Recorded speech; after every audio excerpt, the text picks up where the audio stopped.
I started racing when I was 7 years old. I was just in a little town in the outback of Australia. Both my brothers and my father were racing at just a local level, and slowly we kind of went up through into the state level, the national level, and then we came over to Europe and raced as just with the national teams and stuff like that until I turned professional in 2001 with MAPE, and been at it 10 years since. I mean, it was always a dream for me to be professional, but I never really had that moment where from one day to the next where I felt that I was ready. It was always just a very steady progression for me. In 1997, I was still a junior. I finished second in the World Time Trial Championships in San Sebastian, and MAPE already spoke to me there and kind of kept in touch with me until 2001. So for 4 years, even before I turned professional, I was, MAPE were kind of, let's say, nurturing me and made a pathway to their professional team. 2010 has certainly been my best year. I think I've hardly been out of the top 10 in a stage race. Very consistent. I had a win in Andalusia. I was second Criterium International, fourth in Romandy. The results keep getting better and better. And hopefully I can ride well here at the Tour of California to better last year's result of third. I'd love to go away with an overall win here.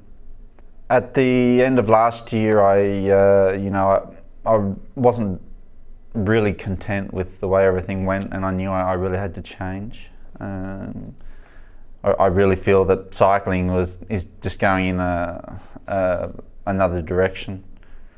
With the introduction of a lot of the Anglo-based teams have really brought new training methods, a lot of technology into the sport, and the sport's really changed.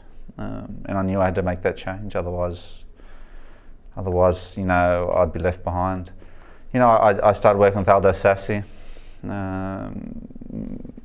changed my training, dramatically. Worked really hard on my weight, and the results are coming my way now. The Scott Time Trial bike, the Plasma 3, was a bike that was kind of projected, from the very basics. We kind of, together, Lars Teutenberg, Simon Smart, who is from the UK, together, with the team, we kind of projected a bike that we thought, that could be competitive. And those elements were to be stiff, aerodynamic, and light. And the fourth, and probably one of the most crucial, is the geometry of the bike. So putting them four particular qualities into a bike was quite a challenge for the team. I think we've got it to a point now where the team's very, and all the riders of the team are very happy, and Scott's done a really good job. Simon Smart from the UK, he's probably put a bike together that's at its most efficient in a very strong crosswind.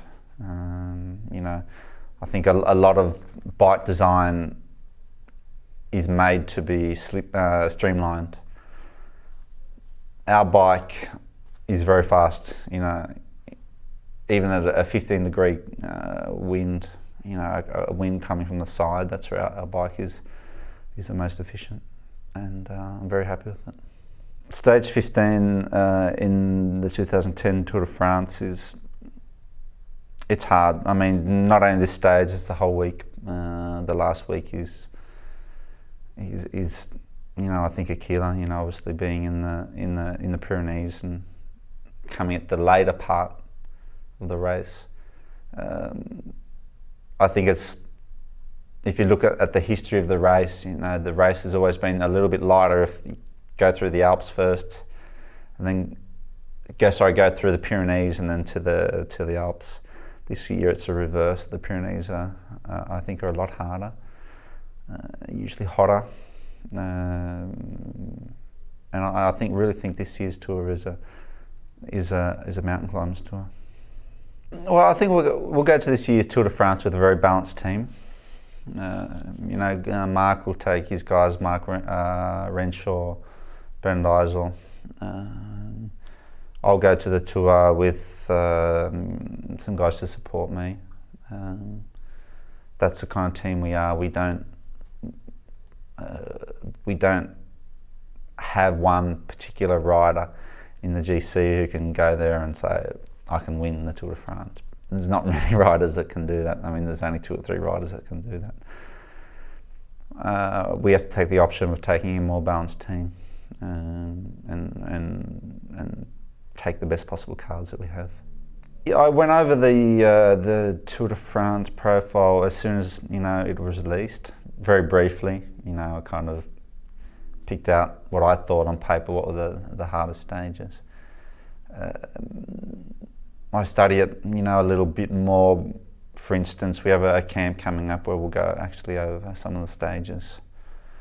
So we already know a little bit, but I mean, let's say that the harder stages you kind of have memorised, but the in-between stages you look day by day. There's no for me. There's no point knowing every stage because it's impossible. I think we have to remember that this guy's won, 7 tours. I don't think there's anyone in the peloton that knows how to be in shape in July better than he does.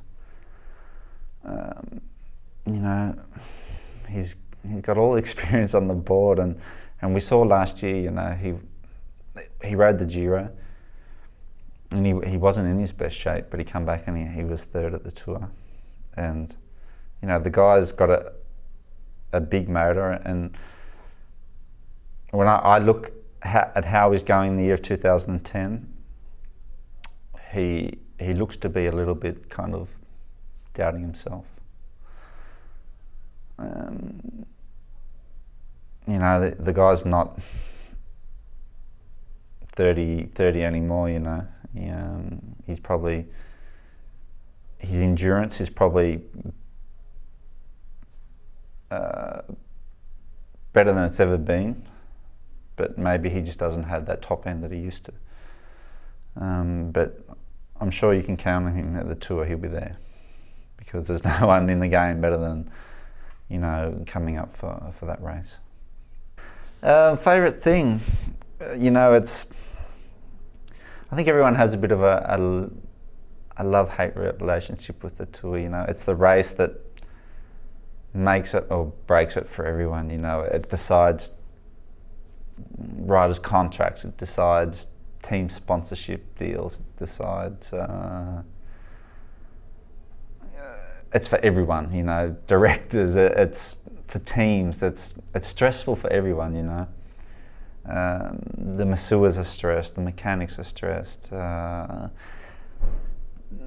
the riders can't sleep at night because the town is so happy to have the Tour there that the band is playing all night and the riders are upstairs trying to sleep. That's the kind of race it is.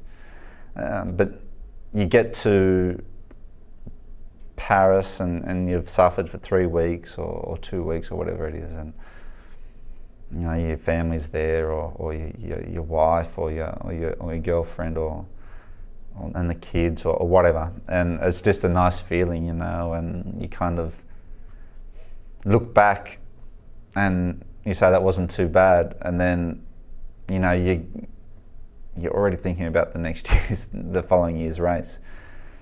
So, and for me personally, I just don't do that in any other race. Like as soon as I've finished one, I'm thinking about the next. That only happens at the Tour. Personally, I'd really like to see the Tour of California become Pro Tour. When I make a comparison to the Tour Down Under, which is obviously Australia's biggest race, it's been running since 1999, and it was a solid race, you know. And then it's just, since it became Pro Tour, it's just really moved that next step up, you know, and the quality of the field and the racing is just, in my opinion, a lot more intense. And I really think the spectators on the side of the road really appreciate that. The race still gives the ability for our Australian under-23 team to participate. I mean, but there's always, I suppose, to any race, there's always a negative and a positive side to any decision you make. And I just think that the positives have to outweigh the negatives to do that. But, you know, as I said, I'd really like to see it become Pro Tour. Whether it clashes with the Giro d'Italia, that's another issue completely. But it'd be nice to have all the best riders here doing this race, because North America is an important continent for world cycling. I come here to this year's Tour of California, I think, in some of the best condition I've ever been in. I've worked damn hard this year to kind of start to finish the things I should have a few years ago, and that's really been a motivating factor for me this year. You know, there hasn't been a day where I haven't thought about the tour or the important goals that, you know, I set out at the start of the year, and this race is one of them. So I'm here for results. I won't hide that, you know. And at the end of the day, the best rider's going to win here, whether it's Levi, whether it's Dave Zabriskie, whether it's a bunch of guys, you know. There's bound to be some surprise guys here, but, you know, I can come here confidently and say I'm probably in some of the best shape I've ever been in, and looking forward to racing. The time trial on the last stage, I mean, I've only seen it on paper. I can't really comment on it too much. I mean, I'll go over it in the morning, you know, as I would in any other time trial. But I kind of see the race very close up until there, and for sure that's going to be one of the deciding stages. You know, when I look at the race booklet, I see stage 2, stage 3, and the time trial as the decisive stages of this year's race.